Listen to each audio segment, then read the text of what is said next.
On part tout de suite écouter Bernard Cazeneuve, au Mureau.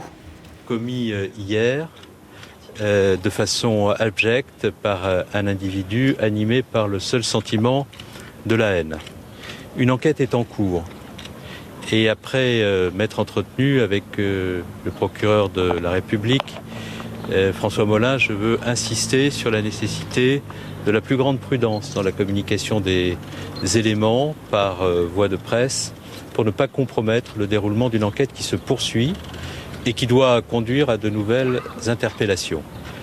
J'ai eu l'occasion d'exprimer aux policiers notre immense tristesse, toute notre compassion, de leur dire la solidarité de la République dans toutes ses forces rassemblées.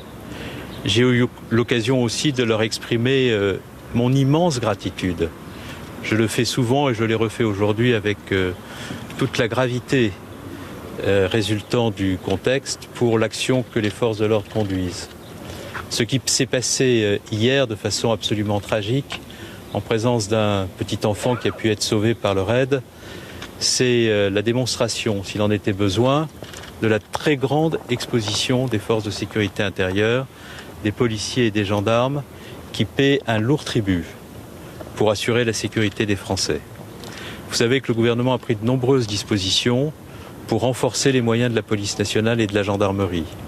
Nous avons adopté au cours des derniers mois plusieurs lois antiterroristes. Nous avons rehaussé de façon très significative les effectifs des forces de sécurité intérieure.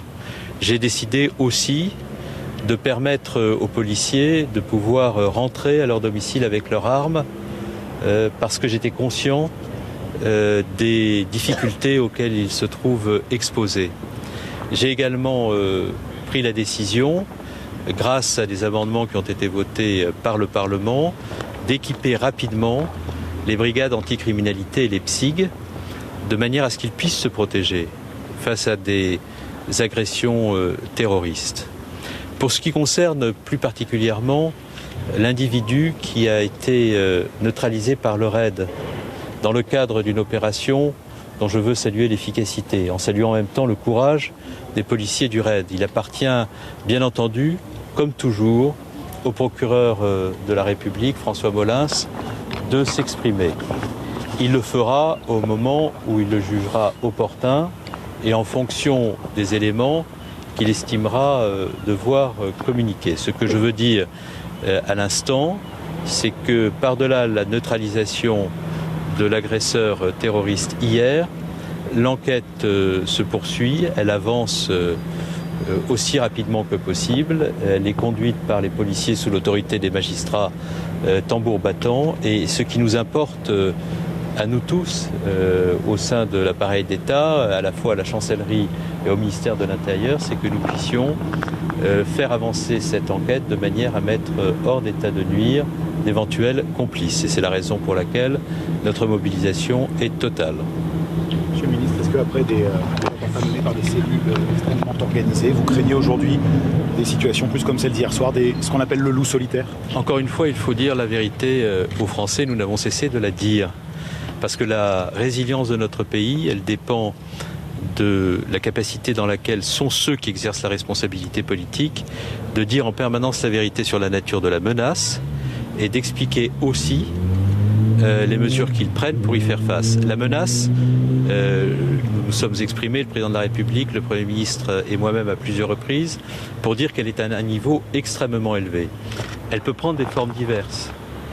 Des commandos venus d'ailleurs, utilisant des moyens cryptés, des fausses identités. Je rappelle que Daesh a récupéré des milliers de passeports vierges qu'il utilise pour fabriquer des faux documents permettant à des terroristes d'entrer sur le territoire des pays occidentaux dissimulés. Il y a également, je le redis, l'utilisation de moyens cryptés.